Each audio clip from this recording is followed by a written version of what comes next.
Hello and welcome to What We're Hearing, a new web series produced by Ridgeway Partners. In this series, we will discuss some of the major themes and trends around talent and leadership that we are hearing directly from people in our network, which includes top executives across a variety of industries. My name is Jessica Cushman and I am a consultant here at Ridgeway. Today, I am joined by my colleague, Cathy Whitehouse. Cathy is a partner and leads our U.S. board practice. She also works on our most senior executive search assignments. Thank you for joining me, Cathy. How are you? I'm doing great, Jess. Thanks for having me. Today, we are going to discuss a topic that has dominated the world's attention over the past few weeks. The death of George Floyd in Minneapolis has sparked protests in support of the Black Lives Matter movement all over the globe. In the corporate world, companies are speaking out in ways that many haven't before, making statements against racial injustice. This is happening across industries, including banking, retail, asset and wealth management, technology, just to name a few. Cathy, you've been speaking with your contacts in the boardroom over the last few weeks. How are boards responding and are they making any changes? Yeah, Jess, for sure, boards, this is grabbing their attention. And I'll start by saying our clients have always been very committed to the advancement of Black and Brown people, both in the boardroom as well as on the executive front. And it's always a huge level of focus for us. But right now, it's gaining even more focus. I was really proud to see that our clients immediately came out and made bold statements along with some very actionable commitments. For example, you may have seen last week, Bank of America committed $25 million to the Smithsonian for an initiative to look at race relations and how we as a country are confronting race. So really big, bold commitments there. But back to your question around how are boards responding. Interestingly, as I was talking with different directors at the beginning of COVID, there was a huge concern that COVID was going to cause D&I to lose the spotlight that it deserves.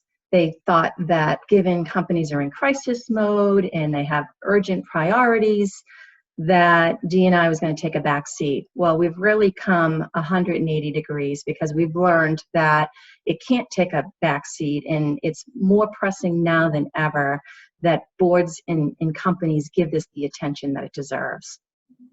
Can you provide some examples of the things that boards are thinking about and discussing around the race movement?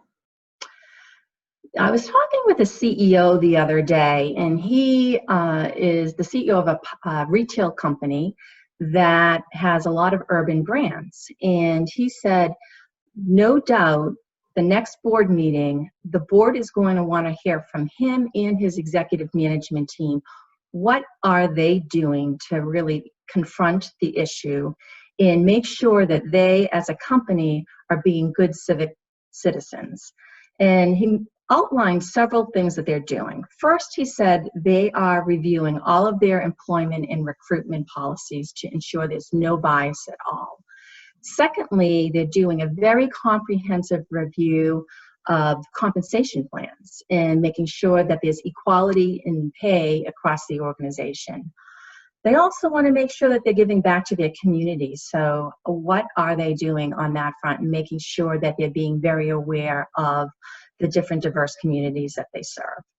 And as a retailer, you can imagine marketing is hugely important to them, and they are very focused around making sure that all of their marketing is appropriate, that they're being socially aware in how they do their branding. So, that's just one company and how they're approaching it. But I would imagine that most companies are going to be looking at their businesses and thinking about how they approach all of those things and others.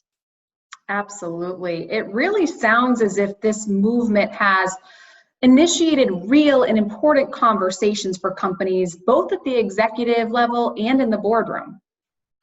I think so. And we probably are only hearing the beginnings of this because many boards have not yet convened since all of this has happened. And I would expect that coming into the next quarter and when boards get together, They're going to be very focused around this, and I think we're going to see many more actionable things coming out of the boardroom than we have in the past. It just does really feel like this time it's different. Well, that's great to hear, Kathy. Thank you so much for sharing your insights and what you're hearing in the market. Also want to thank everybody for watching what we're hearing. If there are any topics that you'd like to hear from the Ridgeway Partners team on, please feel free to send those our way. You can email any suggestions to feedback@ridgewaypartners.us. Thank you so much for watching and have a great day.